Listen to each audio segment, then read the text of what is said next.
Pai Senhor, gente, hoje eu vou postar meu paripense em forma de vídeo e eu pedi pra Deus pra falar comigo. Eu já tinha gravado até outros vídeos, mas Deus tocou no meu coração que era pra mim falar do meu paripense, sobre o meu testemunho. E eu vou ser bem breve, porque muitas pessoas já até conhecem meu testemunho, mas mesmo assim, se Deus pediu, eu vou obedecer. Eu queria começar falando que, primeiramente, os meus pais não são cristãos e não pertencem a nenhuma igreja. E eu fui sempre criada num mundo onde que eu era ensinada com as coisas do mundo, não com as coisas de dentro da igreja. E eu comecei com uns 10 anos, assim, a frequentar uma igreja que era lá perto da minha casa. E eu frequentava lá, mas não era aquela coisa tipo de ficar firme, de sentir a presença de Deus, não era isso. Eu ia mais por ir. Mas quando eu completei 12 anos, eu comecei a namorar. E o meu pai, por não aceitar o meu namoro, ele decidiu me tirar da igreja. E foi na época que eu me desviei totalmente. Nessa época eu comecei a ir pra funk, eu dançava, eu desfilava em escola de samba, eu bebia, eu fumava e eu não queria saber de Deus. E minha vida foi assim durante 1 ano e 2 meses. E durante 1 ano e 2 meses eu tava namorando escondido com o meu ex-namorado, hoje, né? E então, quando eu completei 1 ano e 2 meses, a minha ex-sogra começou a ir lá na Debras por ouvir o programa de TV, e ela me convidou pra mim ir. No início eu não queria, e meu ex-namorado falou, não, vamos, que não sei o que. E ele foi num acampamento dos adolescentes, falou que tinha gostado, que era totalmente diferente da outra igreja, e eu fui mesmo porque eu queria agradá-lo, não porque era a vontade do meu coração. E aí eu fui só pra ver ali quando cheguei lá não era dia de culto, era num sábado. E eu vi o ensaio dos adolescentes por fora e eu vi que tremendo que era aquele ensaio. Que eu vi que era um ensaio quando vocês estavam orando e eu senti a presença de Deus mais do que eu sentia no culto na minha outra igreja. E eu falei assim, não, eu preciso vir aqui no culto.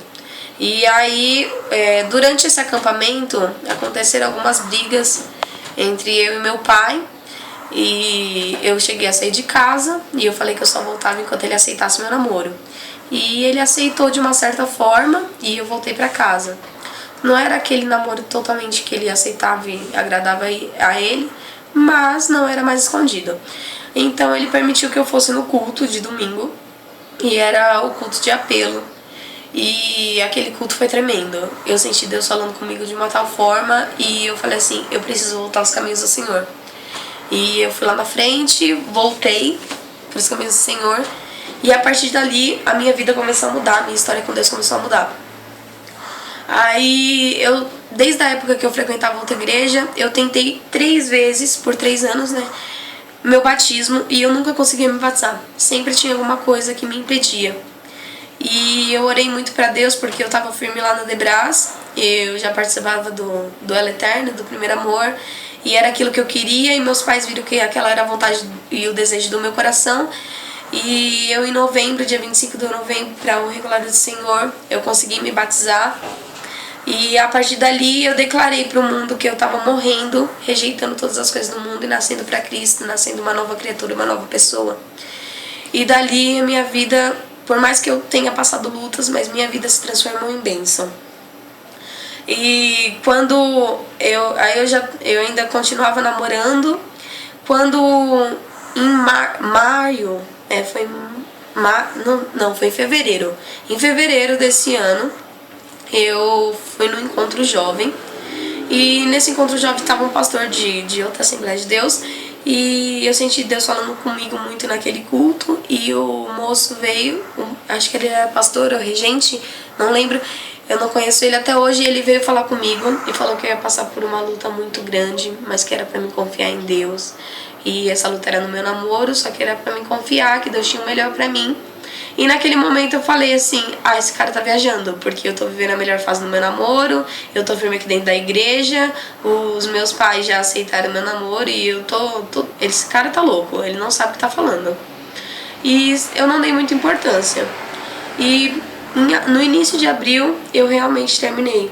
E naquele momento eu senti como se minha vida tivesse indo por água abaixo, porque meu namorado era a pessoa que me ajudava espiritualmente, ele ia comigo pra igreja, era ele que me ajudava, me dava conselhos, com brigas com os meus pais, com tudo isso era ele que me ajudava. Era com ele que eu ia pra igreja, pelo fato de eu morar longe, eu fiquei, como que eu vou agora? Só que Deus, ele tem um propósito para tudo. Deus, ele planeja coisas que a gente, ser humano, é incapaz de entender. Como Deus é tão misericordioso. Talvez se eu não tivesse recebido essa revelação 2 meses antes do meu namoro acabar, eu não estaria mais na igreja, porque eu não teria força para continuar. Onde eu vi a única pessoa que me ajudava espiritualmente saindo da minha vida, e eu falei assim, agora? Só que Deus, primeiro lugar que ele colocou a Luana como amizade, mais do que uma amiga, um irmão pra mim. E eu consegui, a gente tinha uma amizade muito grande, eu consegui levar ela pra igreja, ela ficou firme também. E a gente, até hoje, vamos juntas. Então o problema de ir pra igreja já tinha resolvido. E eu coloquei, por mais que tudo aquilo que eu tava passando fosse uma luta, fosse difícil, como se fosse meu mundo desabando, eu decidi colocar Deus em primeiro lugar na minha vida, colocar a vontade dele em primeiro lugar da minha vida. Eu decidi morrer, rejeitar todas as coisas, as minhas vontades, os meus desejos, para que as vontades dele e os desejos dele habitassem no meu coração, para que eu obedecesse e não pensasse mais em nada, porque eu sabia que se eu estava passando aquilo, Deus tinha um propósito para mim e Deus tinha um propósito na minha vida. E eu decidi escolher aquilo porque eu sabia que ou Deus é em primeiro lugar na sua vida ou ele não fica em lugar nenhum. Deus não é um brinquedo onde você coloca ele no armário e quando você precisa você tira. Não. Deus ou é em primeiro lugar na sua vida ou ele não é em lugar nenhum. E eu decidi colocar ele em primeiro lugar. E por mais que eu tenha passado, hoje eu ainda passo lutas na minha casa, eu sei entender e sei confiar, porque no momento que eu aceitei a Jesus como meu Salvador, eu estava entregando minha vida na mão dele, e o que ele fizesse com ela era o certo, porque eu decidi tomar a escolha de entregar e não ficar interrogando, não ficar perguntando por quê, mas sim o pra que eu estava passando aquilo, qual era a necessidade de eu passar, pra que eu ia ter de ensinamento no final. Porque eu sei que tudo que Deus faz tem um ensinamento no final. Tudo tem um propósito para Deus, por mais que para você não pareça. E eu decidi confiar nisso. Eu sei que concluindo, hoje eu não voltei com meu namorado, não voltei com meu ex. Só que hoje eu vivo uma vida onde eu falo, como o Senhor pode me amar tanto assim? Como que eu posso sentir tanto a presença de Deus? Como que Deus me surpreende a cada ensaio e a cada culto. Porque a cada ensaio, a cada culto eu falo, meu Deus, hoje foi o máximo que eu pude sentir, hoje é o máximo que eu pude estar com Deus, me envolvendo com Ele. Mas não, Deus a cada culto me surpreende, Ele me faz sentir mais ainda, e é isso que eu quero, é essa rotina que eu quero que isso faça parte do meu cotidiano. Eu peço isso pra Ele, Senhor, eu quero mais de Ti. E Deus, Ele sempre está comigo.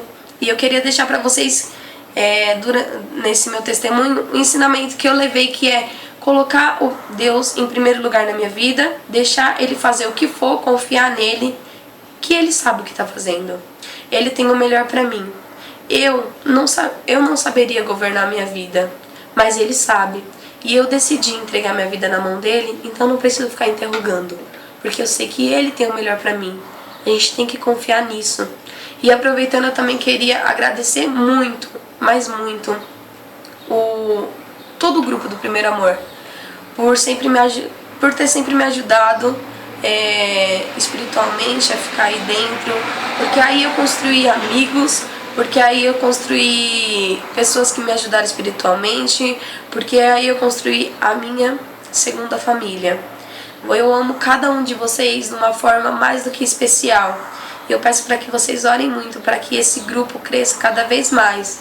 Não para que seja um coral enorme, pra gente ficar se gabando por isso, não. Mas pra que, como eu tive a oportunidade de receber um convite e estar lá dentro até hoje, para que todos os adolescentes tenham essa mesma oportunidade de sentir a presença de Deus como eu sinto, ter esse relacionamento como eu sinto, ser um verdadeiro cristão, ser o sal da terra, a luz do mundo, renegar-se a si mesmo, morrer para si mesmo e nascer para Cristo. E isso eu não falo somente nas palavras, porque se eu falo isso e não obedeço, as minhas palavras estão sendo vazias. Mas não, eu falo na nossa atitude, no nosso jeito de vestir, no nosso jeito de andar, e é isso que nos torna um verdadeiro cristão. É a gente amar uns aos outros, em primeiro lugar, e confiar, entregar nossa vida totalmente a Deus, deixar que Ele tome o caminho, a direção da nossa vida. E confiar que Ele tem o melhor para tudo. Por mais que você não entenda hoje, no final você vai entender e vai saber que Ele tem o melhor para sua vida, porque tudo coopera para o bem de quem ama Deus. Ele te ama e Ele nunca vai te decepcionar. Essa é a palavra que eu queria deixar hoje no Pare e Pense. Eu agradeço pela oportunidade. Amém. E até amanhã, no ensaio mais que abençoado e no culto mais que abençoado. Beijo, gente. Eu acho que tava gravando até agora.